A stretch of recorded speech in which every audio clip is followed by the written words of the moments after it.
In 2005, when Twilight by Stephenie Meyer hit the bookshelves, I was a mere tween. So yes, I read it. I devoured it.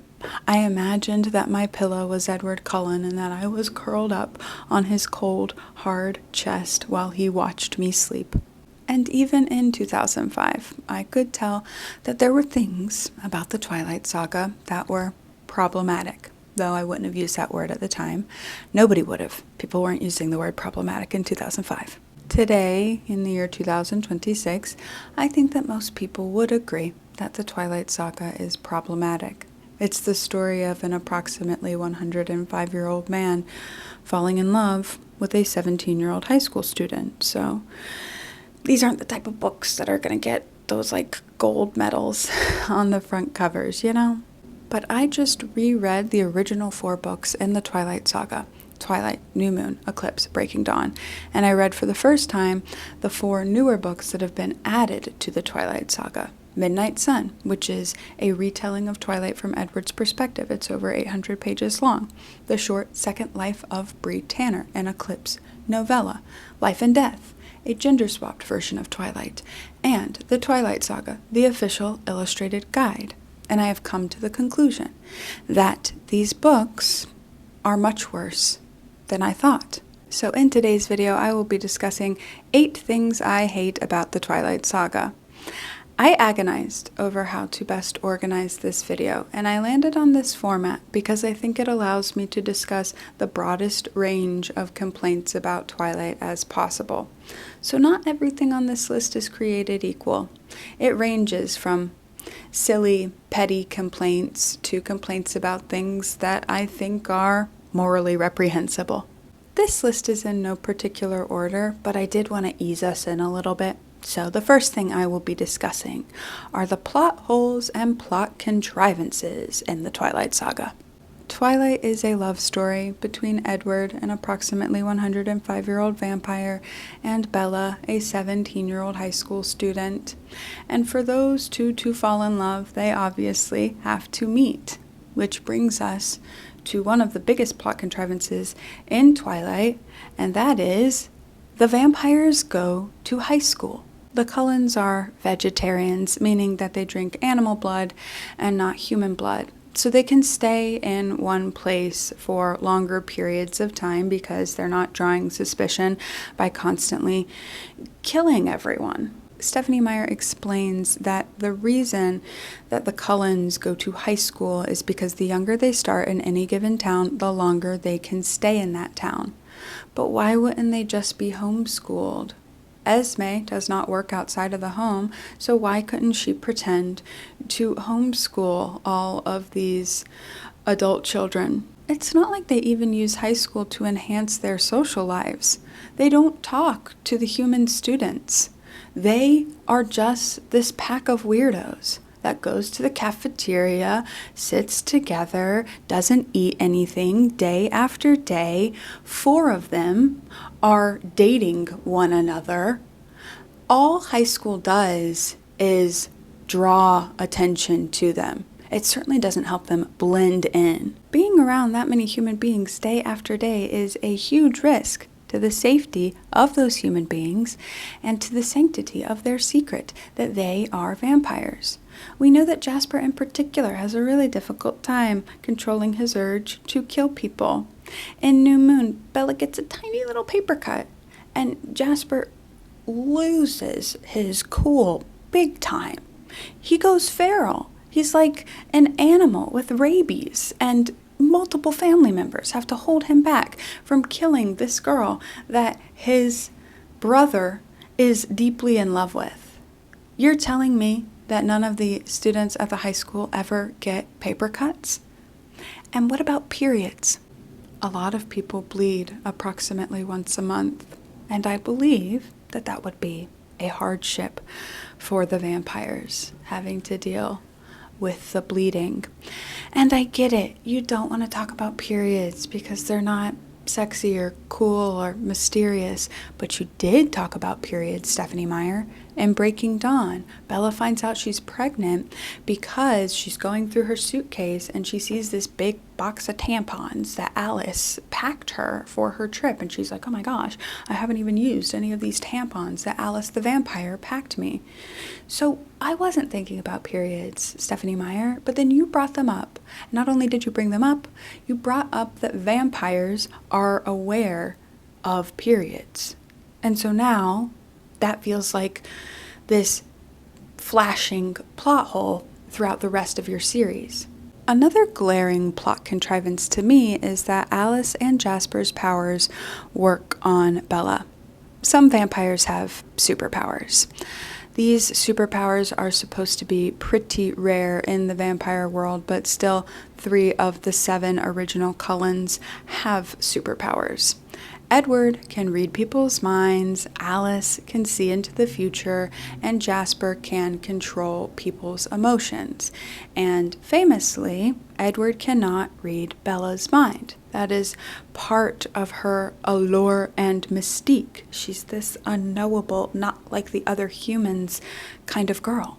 If it was only Edward's powers that didn't work on Bella, I wouldn't really have a problem with it. We could write it off as them being soulmates, and Bella would be perfect for Edward because he doesn't have to hear her really insufferable internal monologue that we all have to hear. But it's not just Edward's superpowers that don't work on Bella. Nobody else's superpowers work on Bella either, except for Alice and Jasper. In New Moon, Edward thinks that Bella is dead, so he goes to the Volturi, which is the vampire mafia, and tries to get them to kill him, and then Bella comes to save him, and long story short, they meet the vampire mafia, and Bella is just a scrawny little human at this point. And Arrow, the leader of the vampire mafia, can usually read every thought that a person has ever had simply by touching them.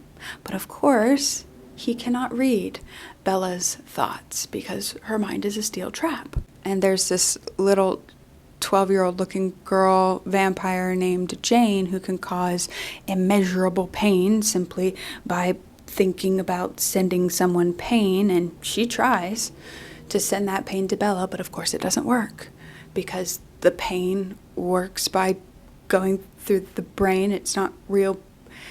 It doesn't work on Bella.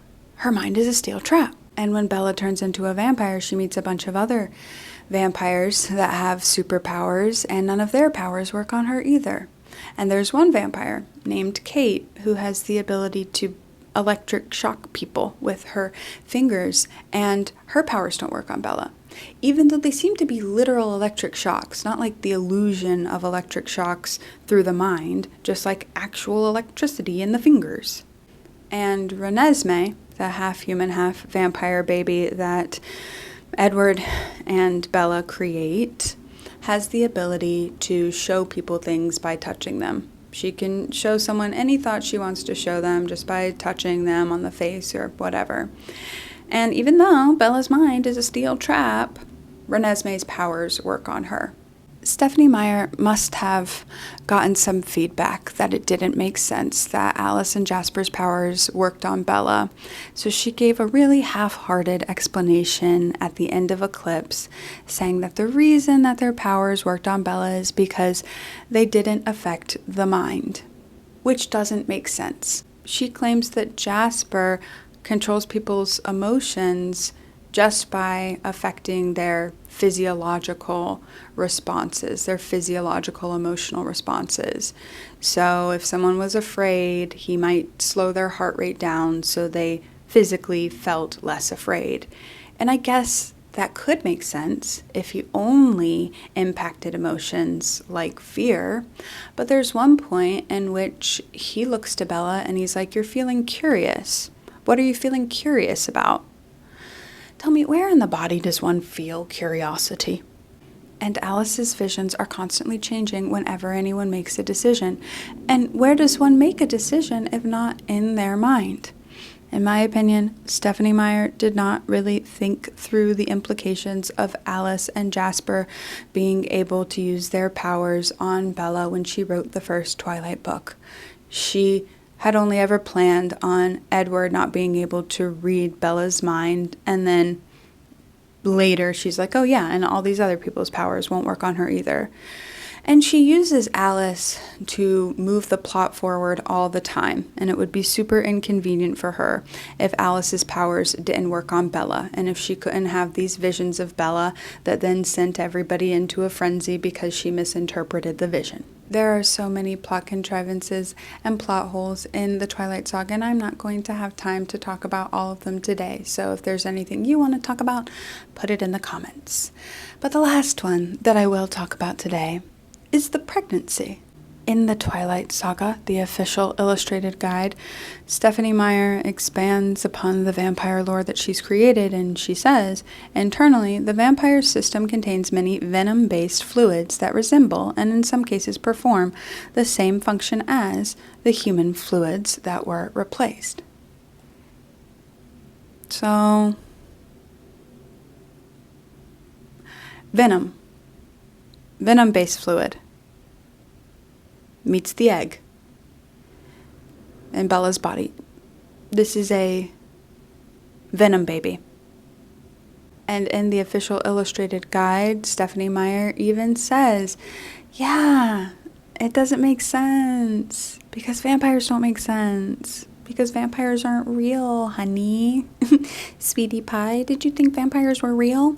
Which I find really annoying because she takes other elements of her lore dead seriously. When it comes to who can and cannot be a vampire, she takes that dead seriously, which we will get to later. But when people are like, okay, but how would a baby work? She's like, stop paying attention to things I don't want you to pay attention to. There is one reason why Bella has a baby when she's not even 19 years old. And that is because of who Stephenie Meyer is. And Stephenie Meyer is a Mormon woman. And she cannot fathom a happy ending that does not include a child, because that is how she was raised. Mormonism, or the Church of Jesus Christ of Latter-day Saints, is going to keep coming up because it is everywhere in this story. It is so deeply interwoven into the fabric of Twilight, and you cannot fully understand Twilight without acknowledging that Stephenie Meyer is a Mormon woman. Bella is the most coffee-coated character that I have ever read. If ever there was a teenager that would drink black coffee by the gallon, it would be Bella Swan, but she only drinks Coke because Stephenie Meyer is a Mormon, and Mormons do not drink coffee. Edward is a 105-plus-year-old virgin. He is saving himself for marriage. He has killed people, but he is protecting his virtue because Stephenie Meyer is a Mormon. A lot of things that seem to be completely inexplicable are explicable if you consider the fact that Stephenie Meyer is a Mormon. I know that there are a ton of plot holes and contrivances in Twilight that I didn't get to because we simply do not have time. So if there is something specific that you would like to discuss, please put it in the comments. But for now, we will be moving on to my number 2 thing that I hate about Twilight, and that's Charlie Swan, the character. Renee and Charlie, Bella's parents. Neither of them are great. Renee is a scatterbrained woman who relied on Bella in a way that no parent should rely on a child. Bella had to worry about whether or not the bills were going to be paid or what they were going to have for dinner, and obviously those are things that no child should have to worry about. But Renee is not on this list because Stephenie Meyer's contempt for Renee is obvious, in my opinion, when you're reading Twilight. You're supposed to think that Renee is a nuanced woman, not completely bad, but you're definitely supposed to resent her in terms of how she mothered or didn't mother Bella. But we're just supposed to think Charlie is a good guy, just a dad trying his best. We're not supposed to hold him accountable for any of his actions or lack of actions when it comes to Bella. But I will hold him accountable, because this is Charlie Swan's story. Renee and Charlie were very young when they met and got married. According to the official illustrated guide, it was Charlie's first year as a cop, and Renee was zooming down the Pacific Coast Highway with her friends, and Charlie pulled her over, and there was an instant attraction, and Renee promised to visit again when she was in the area again, and they got married after only knowing each other for a couple of weeks. Forks was Charlie's hometown. Renee didn't have anything there except for Charlie, but she moved there anyway, and they started a little life together, and they had Bella. But Renee really could not stand Forks, so when Bella was only a few months old, she took Bella and went to Arizona. And Charlie wanted to follow her, but he had two sick elderly parents that he had to take care of, so he stayed in Forks. And about 4 years later, both of the elderly parents passed away. Obviously, it wasn't good that Renee took Bella away from Charlie. It's never good when one parent takes a child away from the other parent. But Charlie did not make nearly enough effort to maintain a relationship with Bella once she no longer lived in his house. He only saw Bella for like a month max every year. Once his parents were gone, especially, he could have made a much bigger effort to go see Bella. But he never went to Arizona to see Bella. She would always come to him and stay in Forks for a bit. And then once she was like, no, I can't stand Forks. Just like my mom, I can't stand Forks.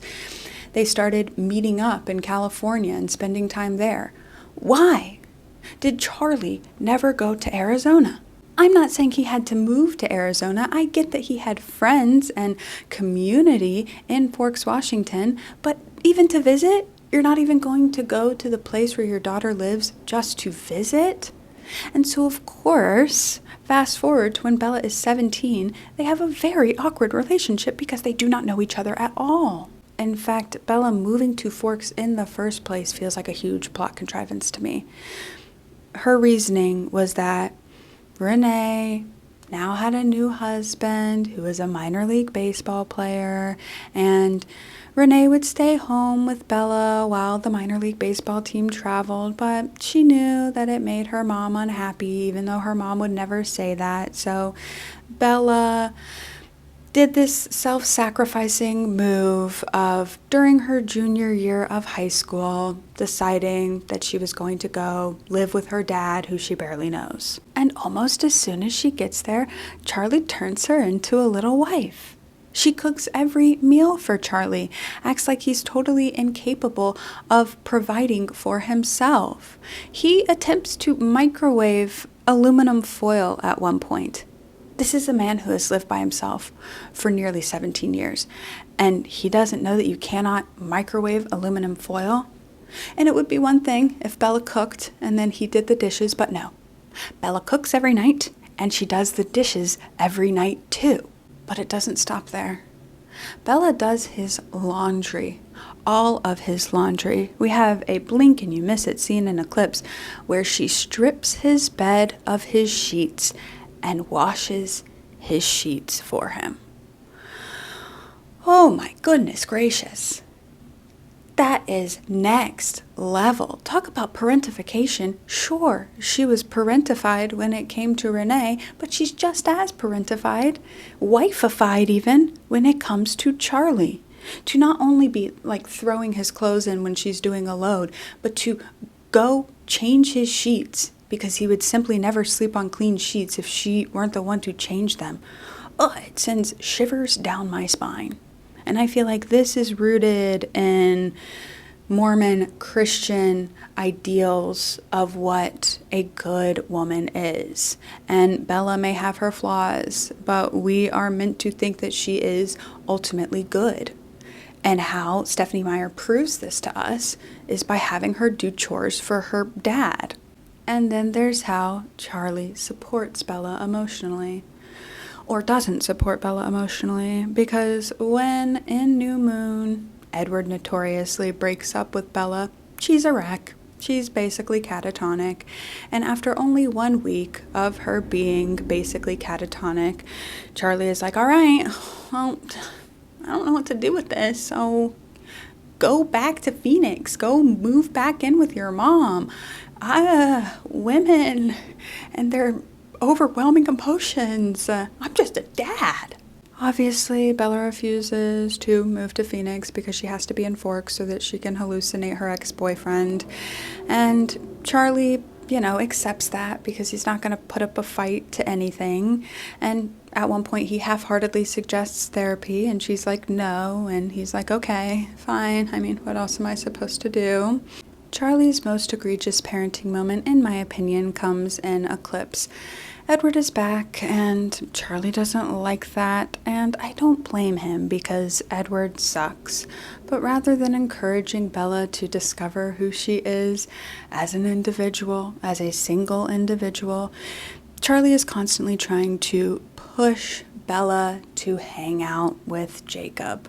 Even though that's painful for Jacob because Jacob really likes Bella in a like kind of way. So obviously it's painful for him to hang out with her when she doesn't see him that way.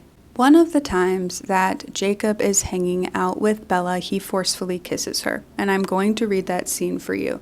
It's a disturbing scene, so if you don't want to hear it, I would fast forward a minute or two.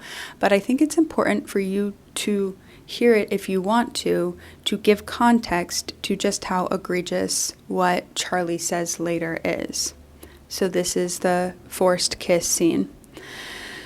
He still had my chin, his fingers holding too tight till it hurt, and I saw the resolve form abruptly in his eyes. Dash. She's starting to say no. I started to object, but it was too late. His lips crushed mine, stopping my protest. He kissed me angrily, roughly, his other hand gripping tight around the back of my neck, making escape impossible. I shoved against his chest with all of my strength, but he didn't even seem to notice. His mouth was soft, despite the anger, his lips molding to mine in a warm, unfamiliar way. I grabbed at his face, trying to push it away, failing again. He seemed to notice this time, though, and it aggravated him. His lips forced mine open, and I could feel his hot breath in my mouth. Acting on instinct, I let my hands drop to my side and shut down. I opened my eyes and didn't fight, didn't feel, just waited for him to stop. It worked. The anger seemed to evaporate, and he pulled back to look at me. He pressed his lips softly to mine again, once, twice, a third time. I pretended I was a statue and waited. Finally, he let go of my face and leaned away. "Are you done now?" I asked in an expressionless voice. "Yes," he sighed. He started to smile, closing his eyes. I pulled my arm back and then let it snap forward, punching him in the mouth with as much power as I could force out of my body. That's assault. There's no question about it. That was assault. And Bella breaks her hand, punching Jacob. And then we have this conversation with Jacob and Charlie. "Hey, Charlie," Jacob answered casually, pausing. I stalked on to the kitchen. "What's wrong with her?" Charlie wondered. "She thinks she broke her hand," I heard Jacob tell him. I went to the freezer and pulled out a tray of ice cubes. "How did she do that?" As my father, I thought Charlie ought to sound a bit less amused and a bit more concerned. Jacob laughed. "She hit me." Charlie laughed too, and I scowled while I beat the tray against the edge of the sink. The ice scattered inside the basin, and I grabbed a handful with my good hand and wrapped the cubes in the dishcloth on the counter. "Why did she hit you?" "Because I kissed her," Jacob said, unashamed. "Good for you, kid," Charlie congratulated him. When someone assaults your child, it is not good parenting to congratulate that person. Gross. Just disgusting. Disgusting behavior from Charlie. But what do we expect? Charlie's a cop. Enough said. Moving on to the third thing that I hate about the Twilight saga, and that is Stephenie Meyer's treatment of Native American characters and her appropriation of Quileute legends and culture. The werewolves in Twilight, who are not technically werewolves because it's not the moon that makes them transform into wolves, they are shapeshifters who primarily turn into wolves when they lose their temper, which we'll get to in a second, are all members of the Quileute tribe, which is a real tribe. It is not a fictionalized tribe that Stephanie Meyer came up with for her books. It is a real tribe, and they have a real reservation called La Push, which is featured heavily in the Twilight Saga. In the official illustrated guide, Stephanie Meyer explains how Jacob came to be, and she says he was not a part of the original plan, but she kept hitting a wall with how Bella would find out that Edward was a vampire, and she simply couldn't imagine the character of Edward saying out loud, "I am a vampire," so she created Jacob to be the one that reveals that information, and she goes on to say, "That's when I discovered that there was a little reservation of Quileute Indians on the coastline. I was interested in them before I even knew I was going to work them into the story. I thought, oh, that's interesting. There's a real dense and different kind of history there. I've always kind of been fascinated with Native American history, and this was a story I'd never heard before." And they have the wolf legend. The story goes that they descended from wolves. A magician changed the first Quileute from a wolf into a man, and that's how they began. And when I was reading the legend, I thought, that's kind of funny, because I know werewolf people and vampires don't get along at all. And how funny is it that there's that story right here next to where I set my vampire story? So she finds out about the Quileute tribe, and she decides to work their sacred history into her book about vampires. And she never mentions consulting anybody from the Quileute tribe. She certainly never mentions paying anybody from the Quileute tribe. And in and of itself, this is, in my opinion, wrong. But it is made so much worse by how she represents the Quileute people in these books and how they're contrasted to the Cullens. The Cullens are sophisticated. They drive luxury cars. The Quileute people drive beat-up cars that they have to repair in their own little cluttered garages. The Cullens like to work on cars for fun, but the Quileutes have to work on cars out of necessity.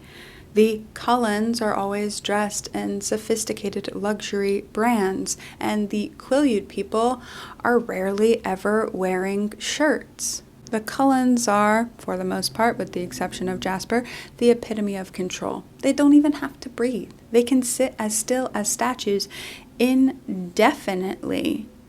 Edward is presented with Bella, who smells as good as a thing could possibly smell, the ultimate temptation, and he is able to resist the urge to kill her.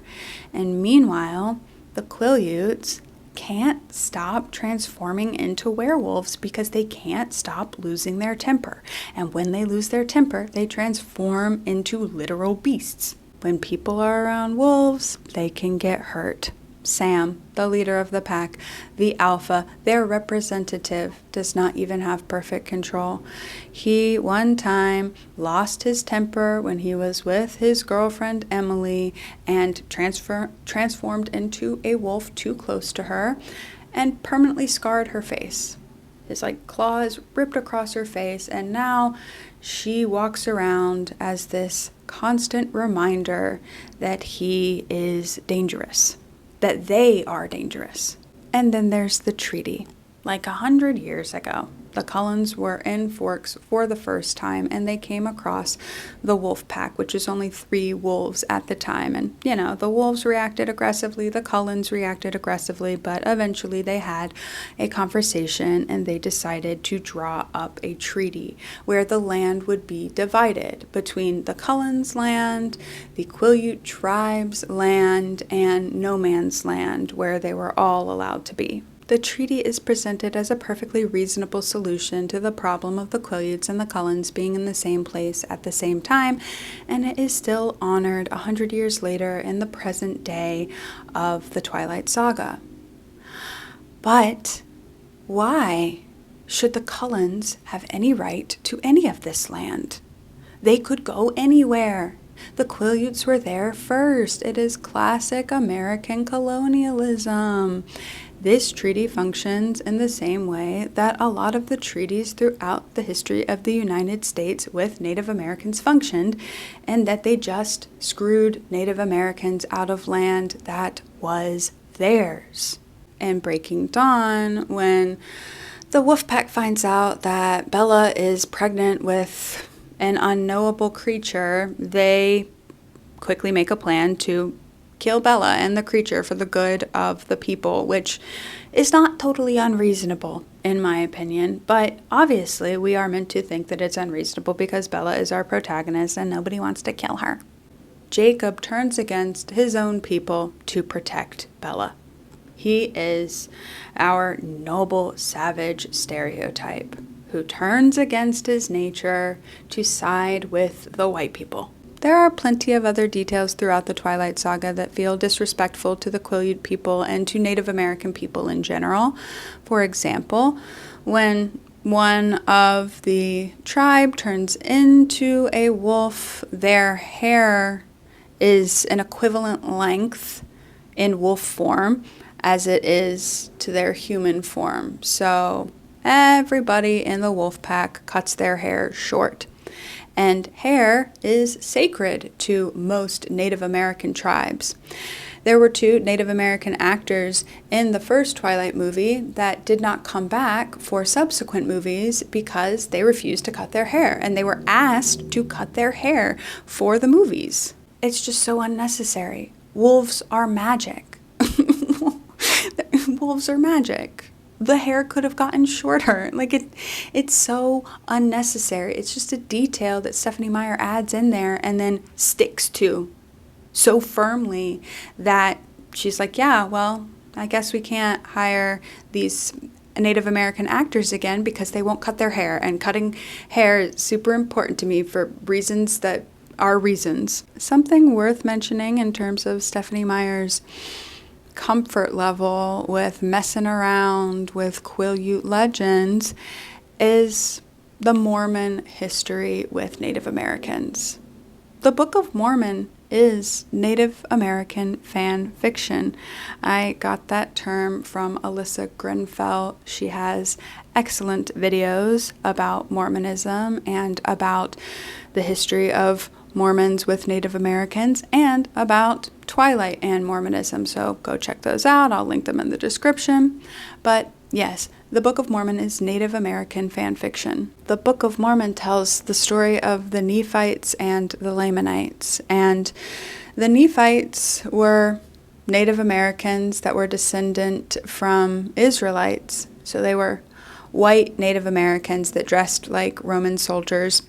And the Lamanites were just traditional Native Americans, and they battled, and the Lamanites wiped out the good Nephites and then were cursed by God because of it. I'm not really going to get into it now because I find it very confusing because none of it makes sense, and plenty of people have discussed it way better than I could ever discuss it. And, we're talking about Twilight right now. We're not talking about the Book of Mormon. But I just bring it up because I think that it makes sense that Stephenie Meyer is so comfortable just making stuff up about Native Americans because that's the culture she was raised in. She was raised with her theological doctrine being made up stories about Native Americans. And yes, the United States is certainly guilty of that as a whole, and Christians are guilty of that as a whole, but I think Mormonism brings it to the extreme. We will talk more about the Quileute tribe when we talk about imprinting, and we will talk about imprinting. But first, I want to take a quick detour to talk about my 4th thing that I hate about the Twilight Saga, which is that Bella is a perpetual damsel in distress. The ultimate damsel in distress. Bella is in constant danger because she is both the most vulnerable girl in the world and the most desirable girl in the world. And I'm not just talking about sexually, but I am talking about sexually. But I'm also talking about in every way. Everybody wants to protect her. Everybody wants to eat her. Everybody wants to be with her romantically. I'm just going to go through the saga and list some of the times that Bella was in danger. Obviously, she was in danger from being eaten by Edward, but we're not even going to touch on that right now. So she's clumsy, like catastrophically clumsy. She's always at risk of hurting herself in gym class or when she's walking down the road. It's quirky. She's the kind of girl that never remembers to tie her Converse shoes and might trip at any moment. The first real time she's in big danger is when Tyler, who's just some guy at her school, is driving his van in the parking lot on an icy day, and his van kind of whips around the entire parking lot and nearly crushes her to her car. She's like standing by her big old truck and it nearly crushes her. But of course, Edward leaps across the parking lot and stops the van from crushing her. It doesn't even make sense. Like, how does a van skid across an entire parking lot that's presumably filled with cars and almost crush her? But regardless, of course it would be Bella that's in danger, and of course Edward saves her. Later in Twilight, it's blood testing day in school, which is a thing every school does. Of course, you have a day where you test your blood type and you're pricking each other in school with all this loose blood around. That's a thing that happens. And of course, Bella, fragile little waif that she is, faints at the sight of blood. Of course, the girl who's destined to end up with a vampire faints at the sight of blood, and Mike Newton, who's in love with Bella, because every guy is in love with Bella, rushes at the opportunity to help her out of the classroom.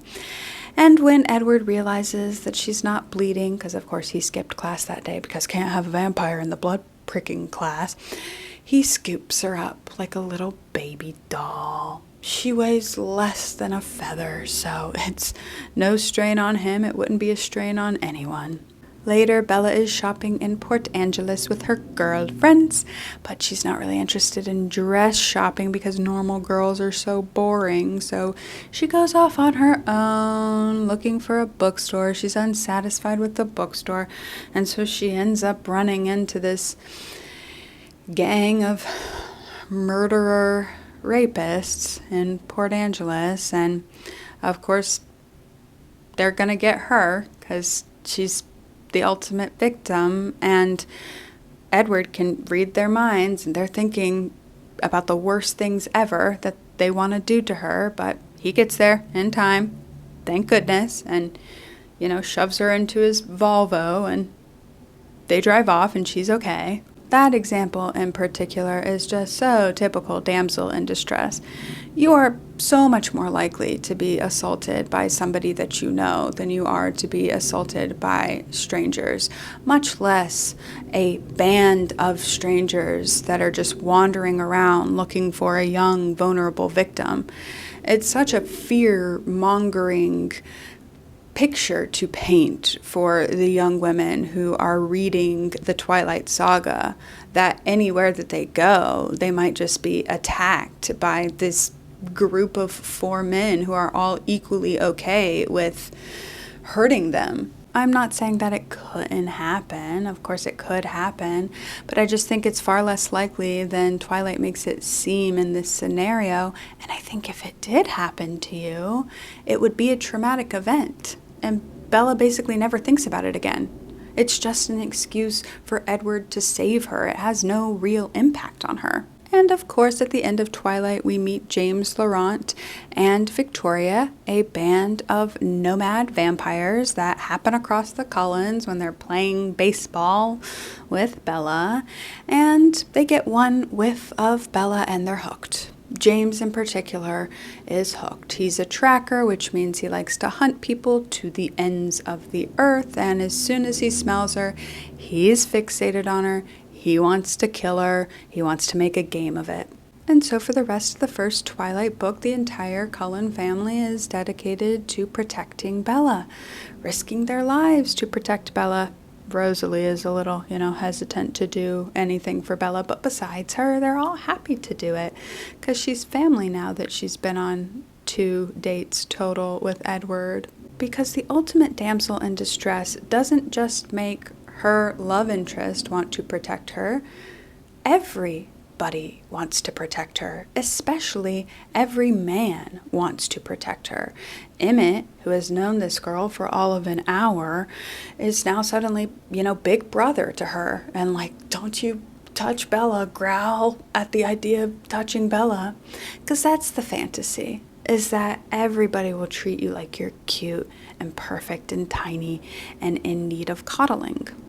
Bella tries to sacrifice herself to save everybody, but of course it was a trap. It's always a trap. It's never the right move to sacrifice yourself. It's always silly. But things work out in the end. And then new moon happens, and Bella gets a paper cut at her birthday party, and Jasper nearly kills her. And of course he feels terrible. And Edward has to leave with his family because they can't keep putting Bella at risk like this. And when Edward breaks up with Bella, she just goes wandering through the forest after him, and then just curls up on the forest floor, basically ready to die, totally catatonic. And the entire town, the men of the town, including the men of the Quileute tribe, all rush into action to find missing Bella. And Sam, the alpha of the wolf pack, carries Bella like the fragile tiny bird that she is, with her head resting on his chest, all the way home. And nobody is like, wow, that was weird, right? Why did she just lay down? Everyone's like, oh, thank God Bella's okay. We're so glad we could be there for this weird girl. And as New Moon progresses, she becomes a danger to herself, and Jacob enables it. And that's what's wrong with Jacob as a love interest, is that he doesn't view her as fragile enough. He doesn't protect her enough. They rebuild these old motorcycles together, and then they go cycling with no helmets. And if Jacob was the right love interest for her, he would have insisted that she wear a helmet. But he's not the right love interest. He's not the white love interest, so he's not the right love interest. She hurts herself a bunch, like constantly. She's in and out of the hospital. If you just watch the movie, you wouldn't fully grasp how much Bella is in and out of the hospital during New Moon, because she's always falling off of a motorcycle or whatever else. And then she wants to see Edward, so she jumps off of a cliff because she sees Edward when she's in danger, because she's the ultimate damsel in distress. So her visions of Edward come out when she's in danger because he's the ultimate protector. Even though he's the one that she really needs protection from. God, he was about to kill her. We'll get to that later.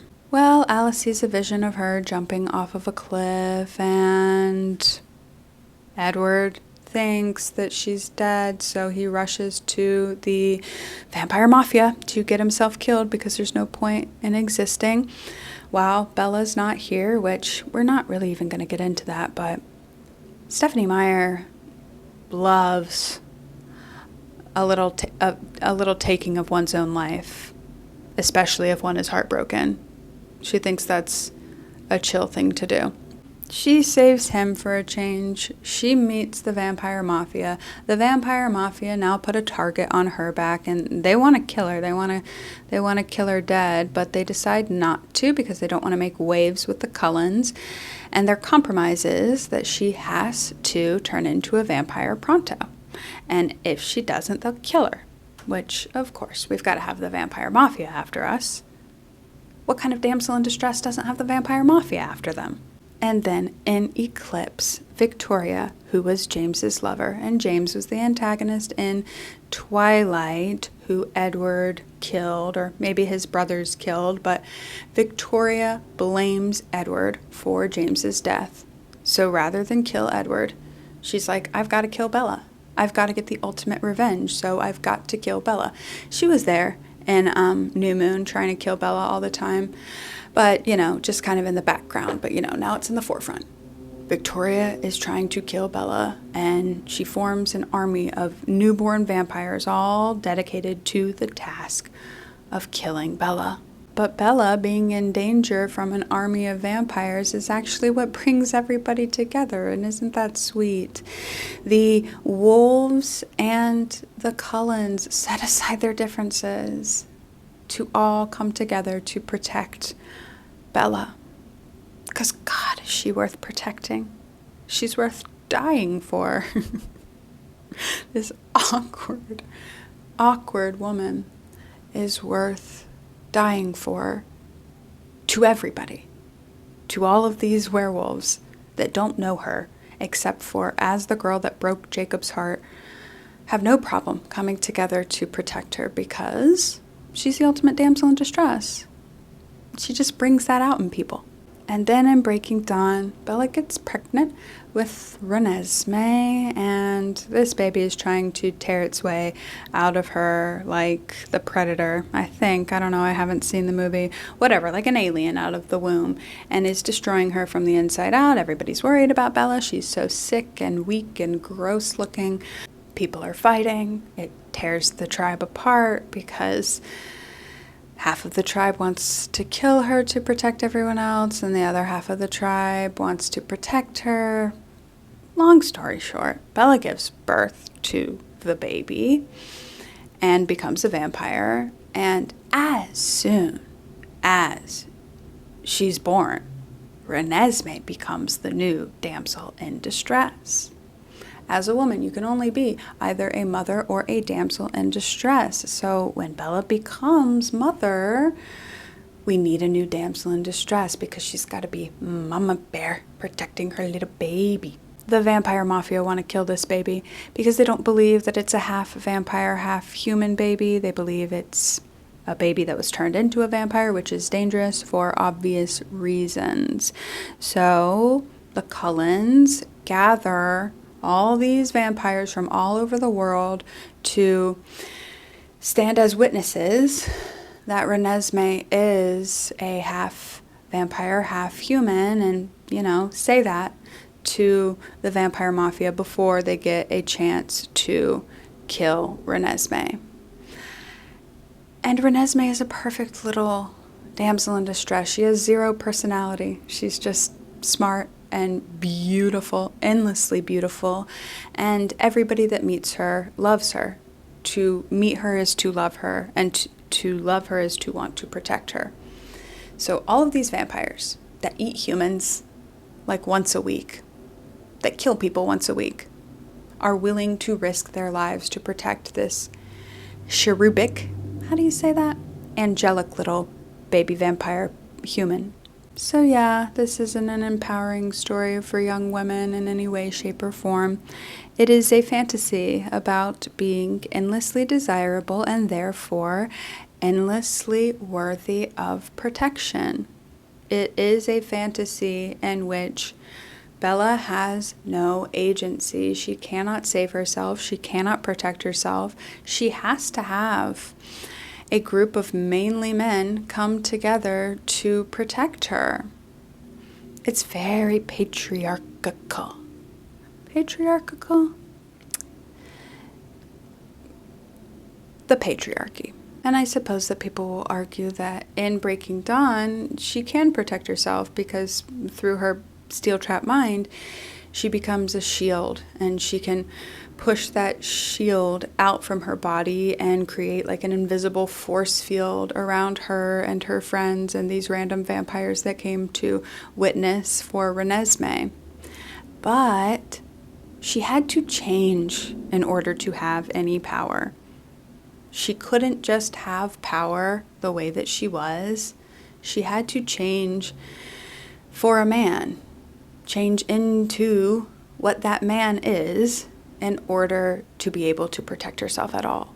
Moving on to the creepiest element of Twilight, and I don't really even think it's up for debate, and that is imprinting. So what is imprinting? I'm so glad you asked. It is when a member of the wolf pack, who are all members of the Quileute tribe, which is a real tribe, and yes, this only happens to members of the wolf pack, looks into the eyes of a woman or a girl. And yes, it's always a woman or a girl. There's no gay imprinting. Stephenie Meyer simply would never have that. And immediately that person becomes everything to that man. There is no one more important on earth. He would do anything for her, be anything for her. And in every example in the books, eventually it will turn romantic. And the theories about imprinting that the tribe have are pretty much all based around most compatible breeding partner. But it doesn't always start as romantic, because sometimes the girl that the member of the wolf pack looks into the eyes of, and that becomes his whole world, is a baby. The first member of the wolf pack to imprint on a baby is Quill. He imprints on Claire when she is 2 years old, but in the scene I'm about to read to you, she's 3. Quill, Claire, and Jacob are all hanging out, and the following happens. Jacob says, "Where's your mama?" And Claire says, "Gone, gone, gone." Claire saying, "Quail play with Quill all day. Quail nebble going home." Yeah, it's written like that. It's written in toddler speak. Jacob says, "Sounds like somebody's hit the terrible 2s. And Quill says, "3s, actually. You missed the party. Princess theme. She made me wear a crown, and then Emily suggested they all try out her new play makeup on me. Wow, I'm really sorry I wasn't around to see that. Don't worry, Emily has pictures. Actually, I look pretty hot." "You're such a patsy," Quill shrugged. "Claire had a great time." That was the point. I rolled my eyes. It was hard being around imprinted people, no matter what stage they were in, about to tie the knot like Sam, or just a much-abused nanny like Quill. The peace and certainty they always radiated was downright puke-inducing. Yeah, puke-inducing for sure, Jacob. Moving on further into the scene, and Jacob feels envious of Quill, but also thinks, though I did think it sucked that he had a good 14 years of monkitude ahead of him until Claire was his age. For Quill, at least, it was a good thing that werewolves didn't get older. And then he asks Quill if he ever thought about dating while Claire was little, and Quill's like, "What? Huh?" And then later he's like, "Sorry if I was being pushy before, man, about the girl thing." And Quill says, "Nah, that's cool. It kind of took me by surprise is all. I hadn't thought about it. I bet she'd understand, and she's grown up. She wouldn't get mad that you had a life while she was in diapers." "No, I know. I'm sure she'd understand." "But you won't do that, will you?" "I can't see it," he said in a low voice. "I can't imagine. I just don't see anyone that way. I don't notice girls anymore, I don't see their faces." This is grooming. This is gross, and this is grooming.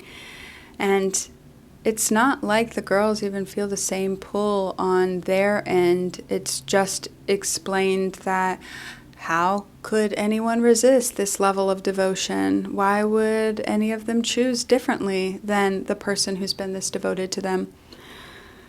To assume that you are going to one day be the romantic partner of someone who is 3 is disgusting. Just there's no way around it. This is disgusting. Stephenie Meyer wrote this. She wrote this. She wrote this. She didn't have to. She chose to. Later in Breaking Dawn, Jacob imprints on Renesmee when she is just a newborn. Infamously, Jacob imprints on Renesmee, and the scene goes like this. The murderer stared past Rosalie's shoulder at me, the murderer being the baby, its gaze more focused than any newborn creature's gaze should be. Warm brown eyes, the color of milk chocolate, the exact same color that Bella's had been. My shaking jerked to a stop. Heat flooded through me, stronger than before, but it was a new kind of heat, not a burning. It was a glowing. Everything inside me came undone as I stared at the tiny porcelain face of the half-vampire, half-human baby. All the lines that held me to my life were sliced apart in swift cuts, like clipping the strings to a bunch of balloons. Everything that made me who I was, my love for the dead girl upstairs, my love for my father, my loyalty to my new pack, the love for my other brothers, my hatred for my enemies, my home, my name, myself, disconnected from me in that second, snip, snip, snip, and floated up into space. I was not left drifting. A new string held me where I was. Not one string but a million, not strings but steel cables. A million steel cables all tying me to one thing, to the very center of the universe. I could see that now, how the universe swirled around this one point. I'd never seen the symmetry of the universe before, but now it was plain. The gravity of the earth no longer tied me to the place where I stood. I was the baby girl in the blonde vampire's. It was the baby girl in the blonde vampire's arms that held me here now. Renesmee. Oh, God. In order to stop the vampire mafia from killing little Renesmee, Alice and Jasper went out and found a grown-up, half-human, half-vampire hybrid, and he tells everybody that he was fully mature at the age of 7, fully physically mature at the age of 7. And after this revelation, Edward has this conversation with Bella. I have to say, I'm thoroughly impressed with Jacob right now, Edward told me. The wolves make quite an impact, don't they? That's not what I mean. Not once today did he think about the fact that according to Naul, Nessie will be fully matured in just 6.5 years. I considered that for a minute. He doesn't see her that way. He's not in a hurry for her to grow up. He just wants her to be happy. I know, like I said, impressive. It goes against the grain to say so, but she could do worse. I frowned. I'm not going to think about that for approximately 6.5 more years. Edward laughed and then sighed. Of course. It looks like he'll have some competition to worry about when the time comes. My frown deepened. I noticed. I'm grateful to Naul for today, but all the staring was a little weird. I don't care if she's the only half vampire he's not related to. Blah, blah, blah. He wasn't staring at her, he was staring at you. Okay. So yeah, Naul wasn't being creepy, he was just staring at Bella. Edward is impressed that Jacob isn't thinking about a romantic relationship with a baby. That's impressive to Edward.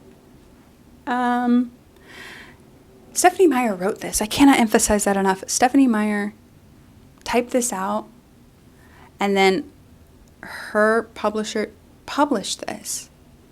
Not only did Jacob imprint on a baby, the plan is for Jacob to embark on a romantic relationship with this baby when the baby is 6.5 years older than then. When the baby is 7. That's the plan. When the baby turns 7, it'll all be kosher. My God. Oh, I hate it so much. And everyone should hate it. It's gross. You know what it reminds me of? Joseph Smith. Yeah, first prophet of Mormonism, founder of Mormonism, Joseph Smith.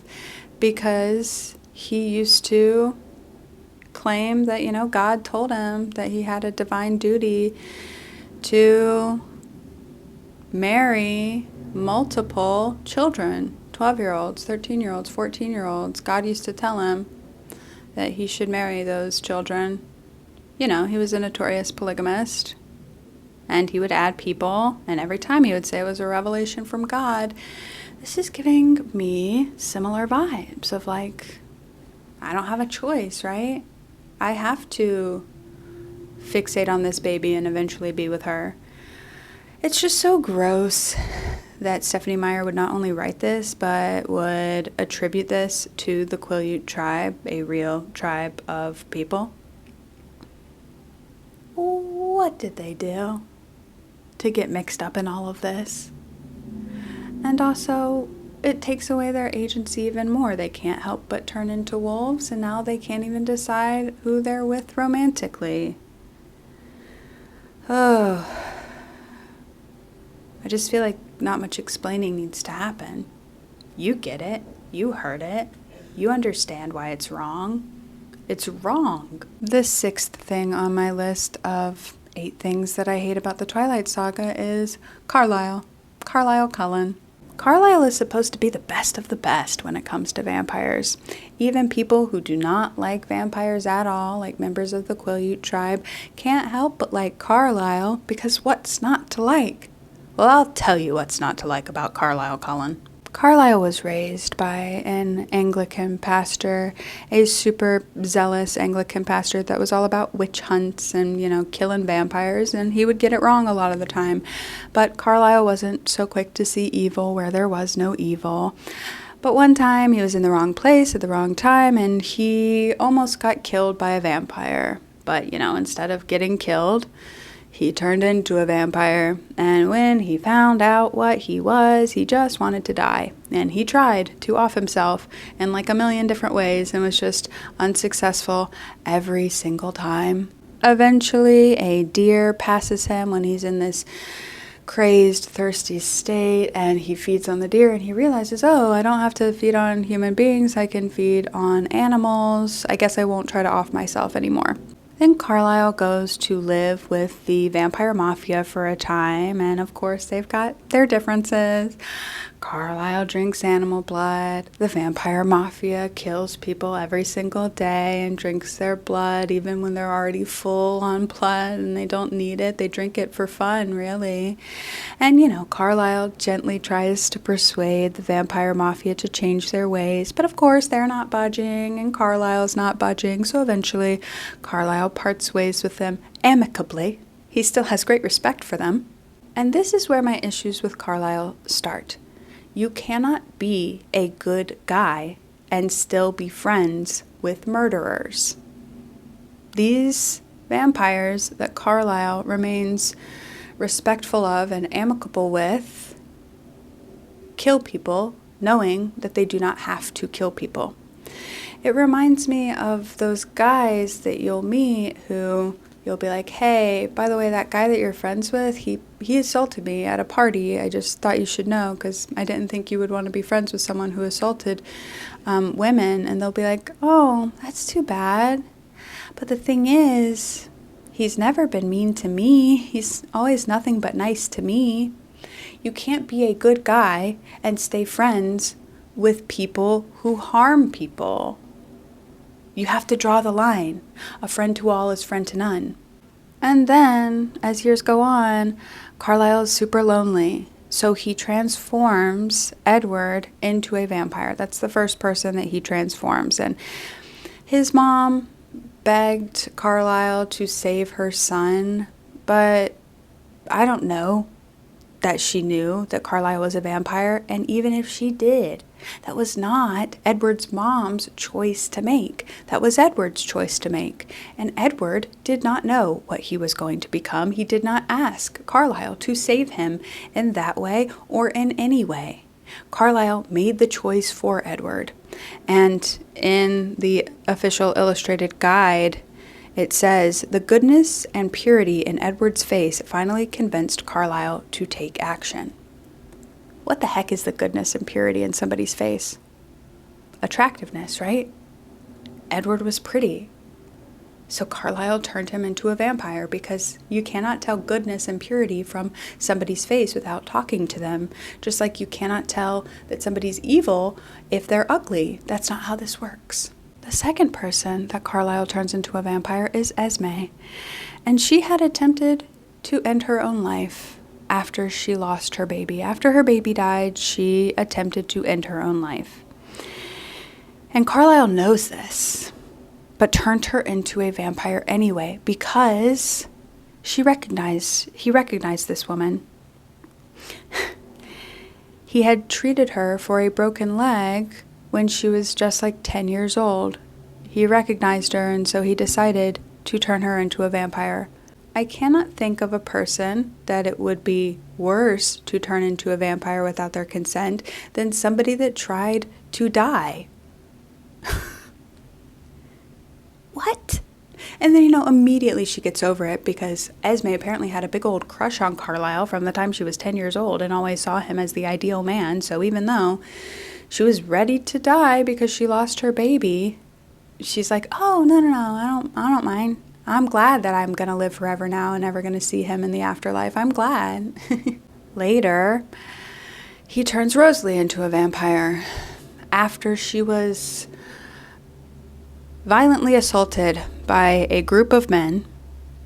He turns her into a vampire because Struck by the waste of a beautiful young life, Carlisle brought Rosalie home and transformed her, hoping in the back of his mind that one day she might be a companion for Edward. The beautiful, right? It's because she's beautiful. He turned her into a vampire because she's beautiful without her consent. And she, even when she gets Emmett, which, Carlisle turns Emmett into a vampire for Rosalie, and he's fine with it. But even after she gets Emmett, she still resents being a vampire. I don't think she's ever happy with that. And why would she be happy with it? She was never given a choice. None of these people were given a choice. He plays God. Yeah, Carlisle played God with all these people's lives. And they kill people sometimes. They slip up. They have little accidents. No, Carlisle doesn't have any accidents where he accidentally kills people, but other people in the family do. And you know what Carlisle makes them do when they accidentally slip up and kill a person? He makes them all go to that person's funeral. Like serial killers. That's psychotic. He's like, hey, that was a real person you killed.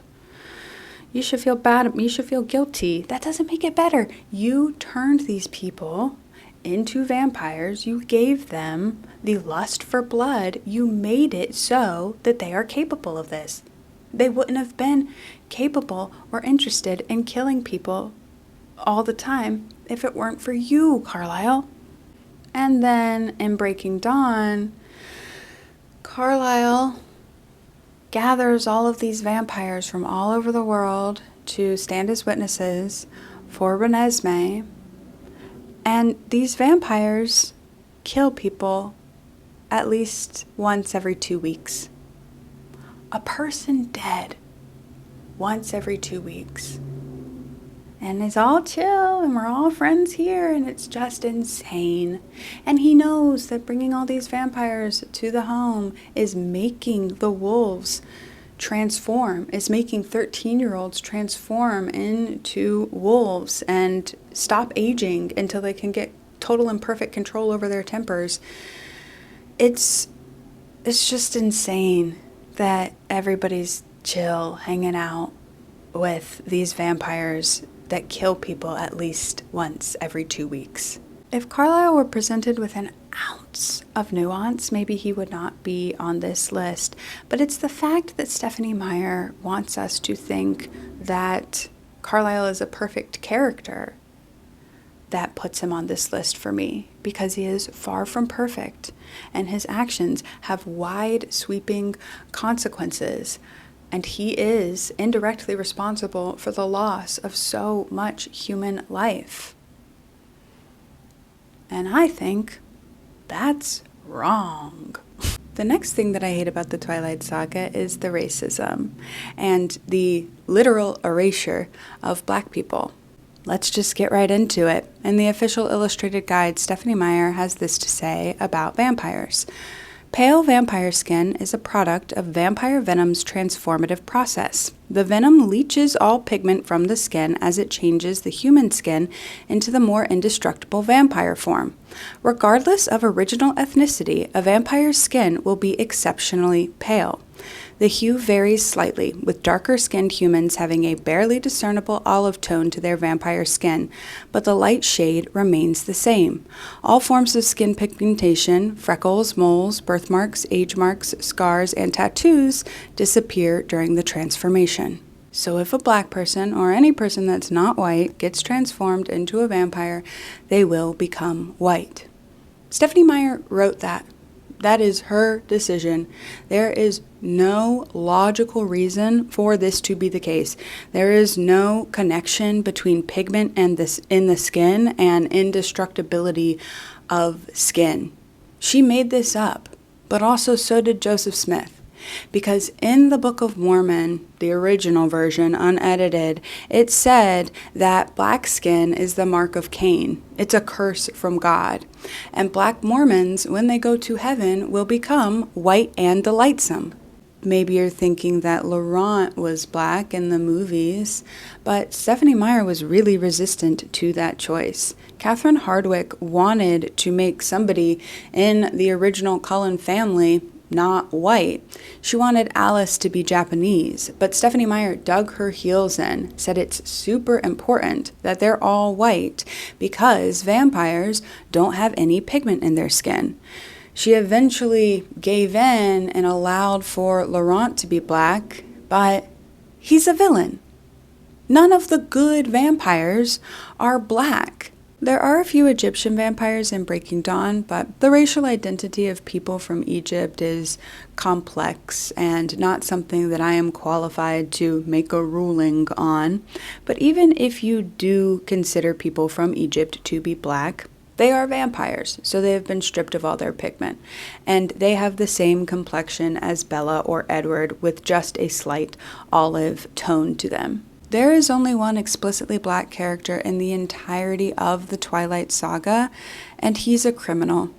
In Breaking Dawn, Alice sends Bella to a man named Jay Jenks to acquire forged documents for Jacob and Renesmee in case they need to go into hiding after the confrontation with the vampire mafia.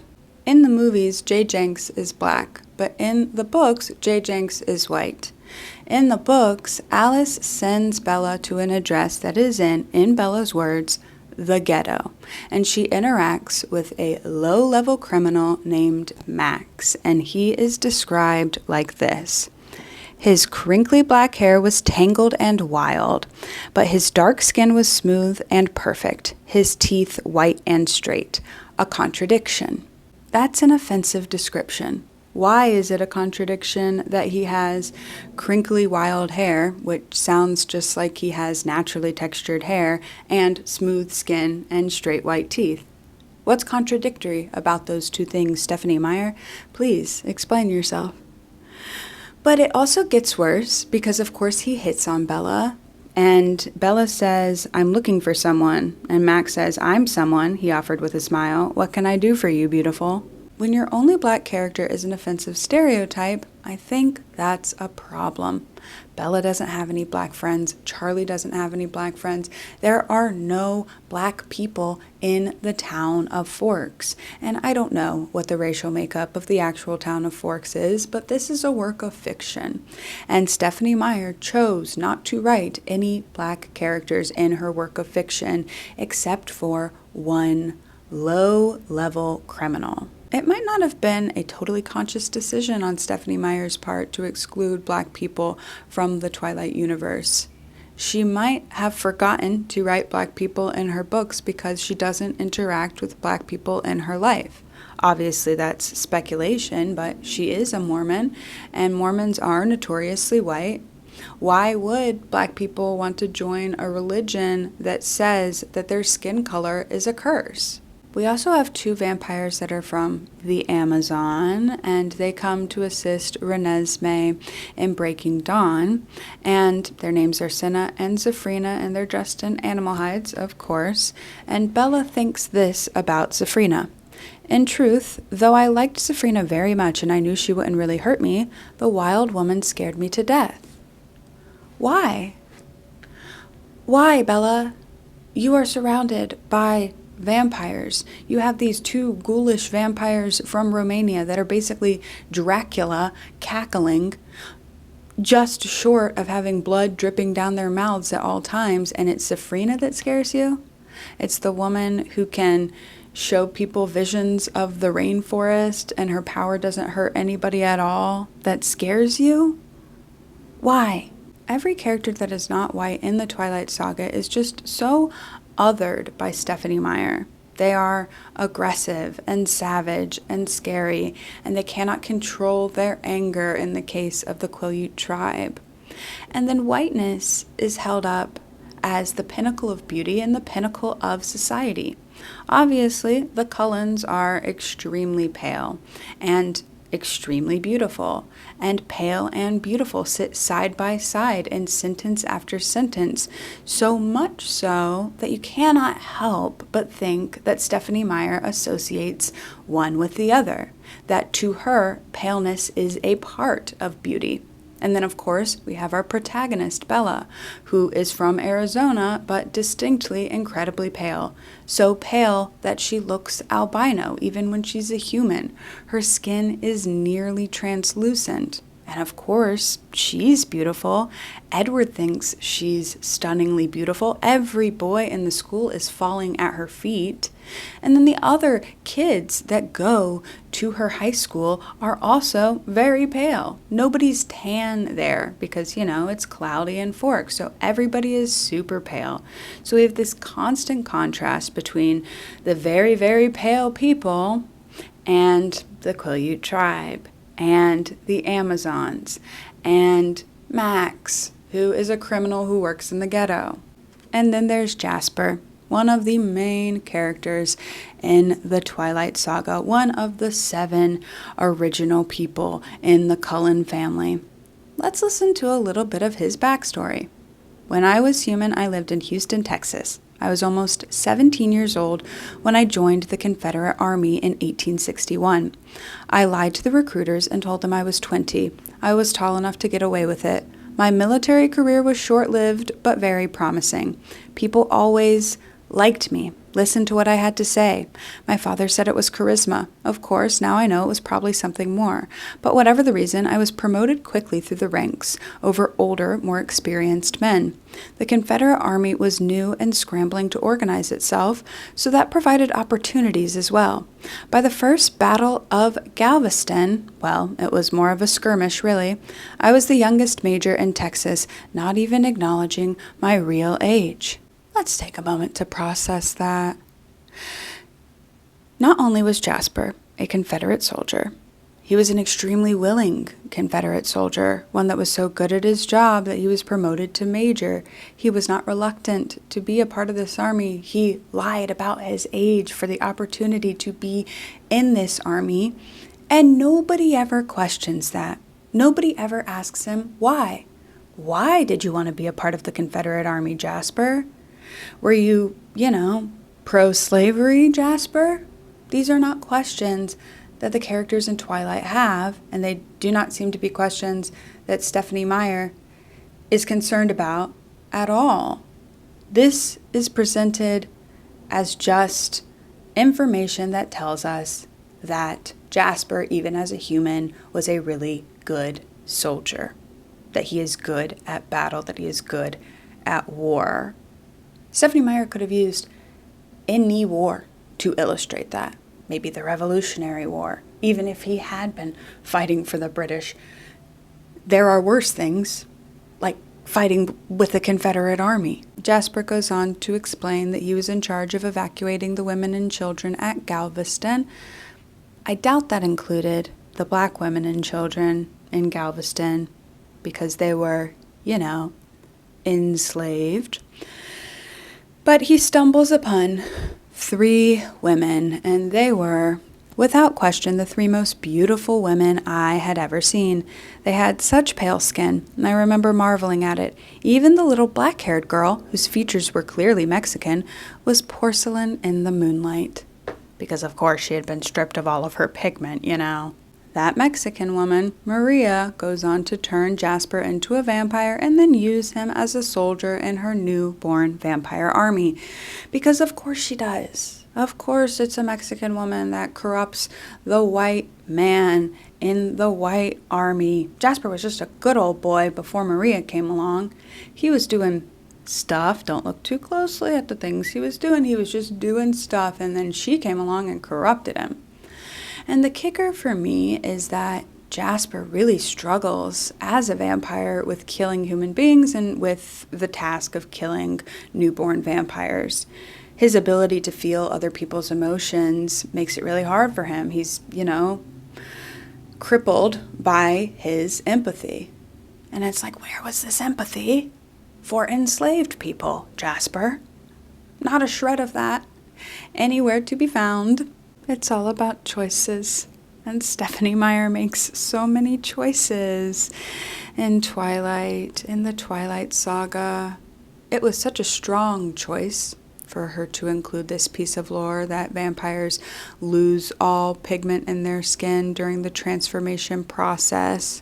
Nobody asked for that.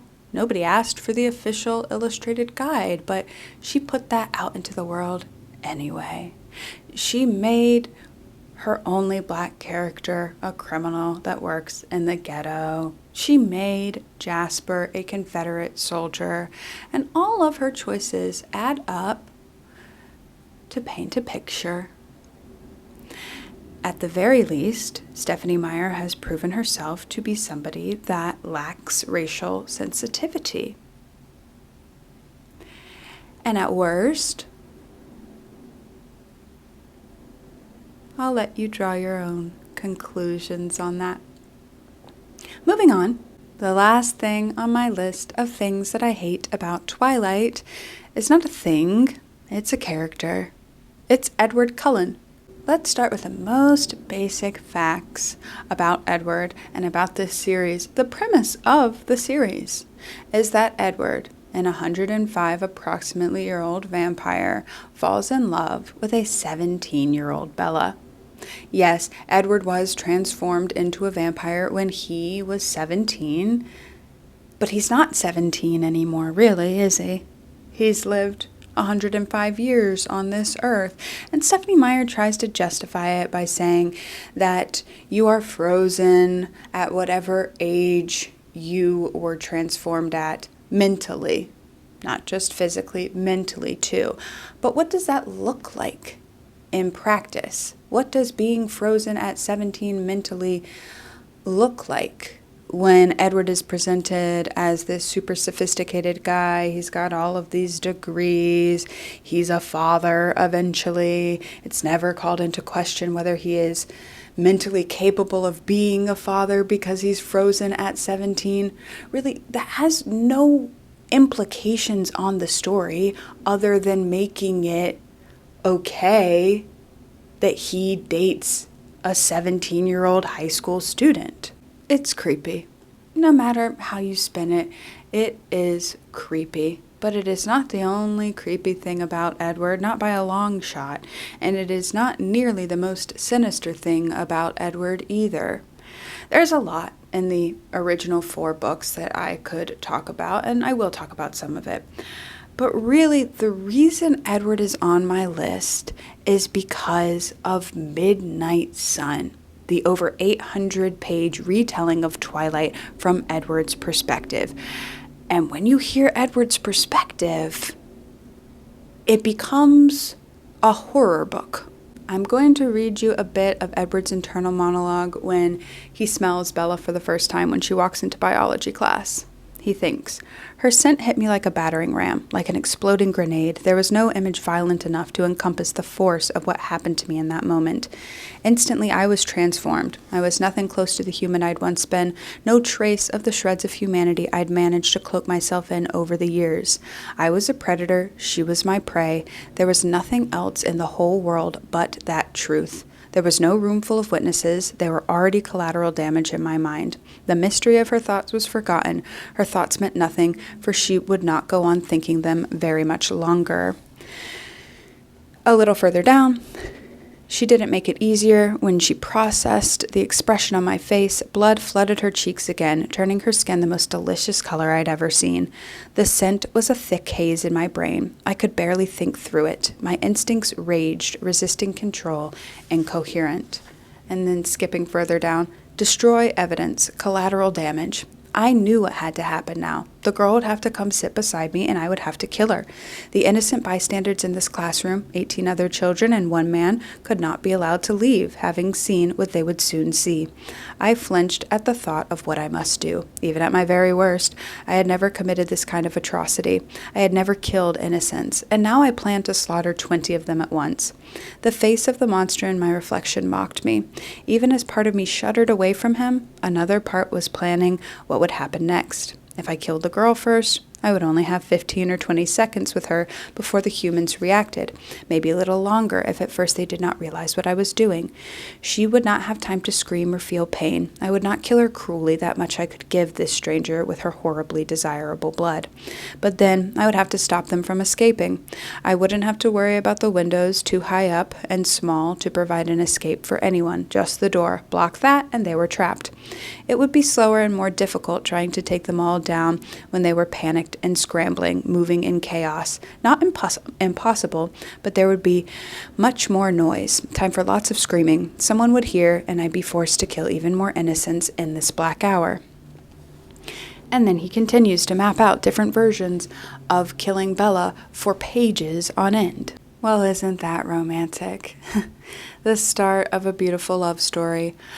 Just kidding. That's so creepy. That's scary. That's terrifying. That's disturbing. It's unsettling.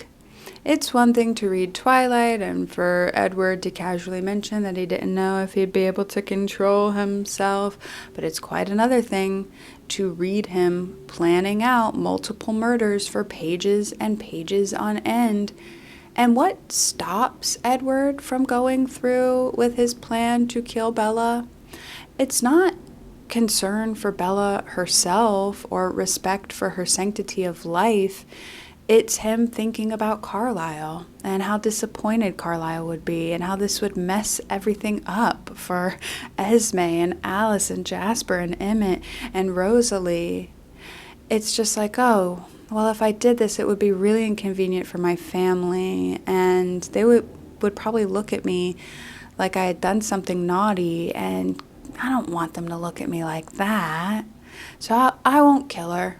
Not because I care about her at all or have any respect for human life, but because my dad might be a little disappointed. After Edward saves Bella from being crushed by Tyler's van, the Cullens have a little bit of a family meeting where they discuss the idea of killing Bella just to get it over with. And Jasper thinks she should be killed. Rosalie thinks she should be killed. Carlisle's like, no, every human life is precious. Don't be callous, you guys.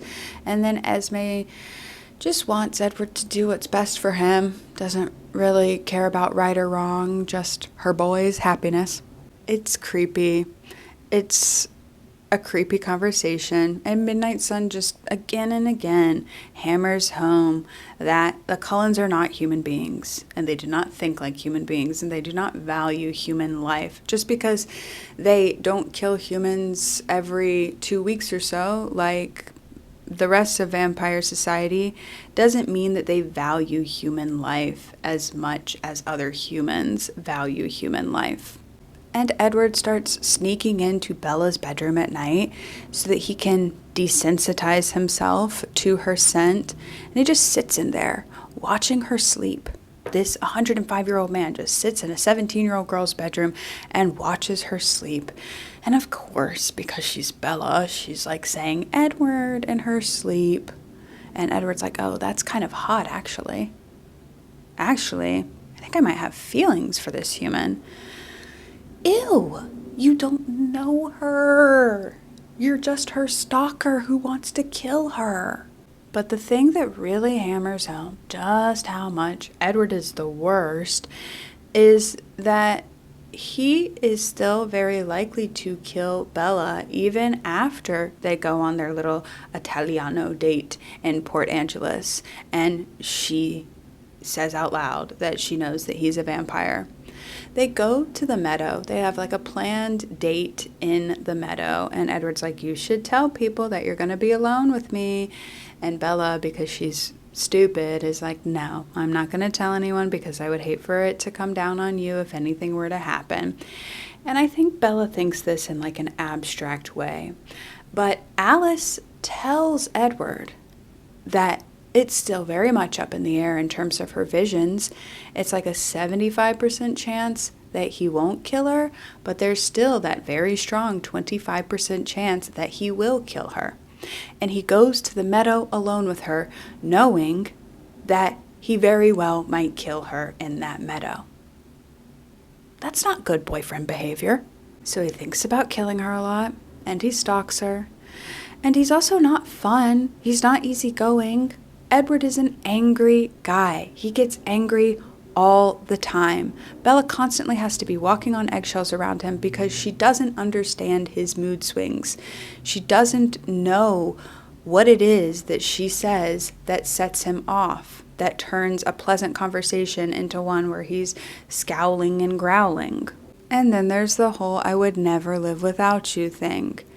Edward says out loud that if anything were to ever happen to Bella, he would end his own life. He has a plan for ending his own life. He would go to the vampire mafia and get them to kill him. And in New Moon, that's exactly what happens. He thinks that Bella is dead, so he goes to the vampire mafia and tries to convince them to kill him. And of course, Bella steps in at the last minute and saves him. But this is not a healthy thing to think, and this is not a healthy thing to say to a person. This is so incredibly toxic. To tell someone that you are their sole reason for living puts way too much pressure on that relationship and way too much pressure on them to constantly be making you happy. He's also super controlling. He doesn't like her friendship with Jacob and her hanging out with the wolf pack. He says they're dangerous. Seriously, Edward? You planned a whole mass murder because of Bella's blood and how appealing that is to you, but it's Jacob and the wolves that are dangerous? Okay. He has Alice kidnap her. When he goes out of town, he has Alice kidnap Bella and hold her hostage in his house so that she can't go hang out with her friends. Controlling. If your friend was dating somebody like Edward and described these behaviors to you, you would be like, run for the hills, girlie. That is not good. Edward is not good. He also withholds intimacy from her to pressure her into marrying him. He won't go further than kissing with her unless she marries him, because they're souls, they're eternal souls. God wouldn't like it if they did more than kissing. And I understand that people have their own moral codes when it comes to things, but this just feels very manipulative to be dangling something like a carrot over a little bunny rabbit, knowing that you have this power over this person, that it's something that they want so desperately, and you won't give it to them unless they meet your demands. Reading these books again, they feel like bad, dark romance. And dark romance is fine when it's written for adults who understand that you wouldn't want that in real life, but these books aren't written for adults. They're written for teenagers. And Stephenie Meyer doesn't even make the distinction in these books that this is not something that you would want in real life, that a relationship like this in real life would feel oppressive. And I think a lot of the young readers are walking away from this thinking this is what love looks like. And this is not what love looks like. This is what control looks like. This is not a healthy depiction of true love. So in conclusion, Twilight sucks. Get it? Sucks, vampires. I've been Caroline. This is my channel. If you enjoyed this video, please consider liking and subscribing. And you might want to check out my videos on Harry Potter if you're craving more content where things that you enjoyed in your childhood are torn to shreds. Anyways, I hope you guys have a good day and a good week. You've got this.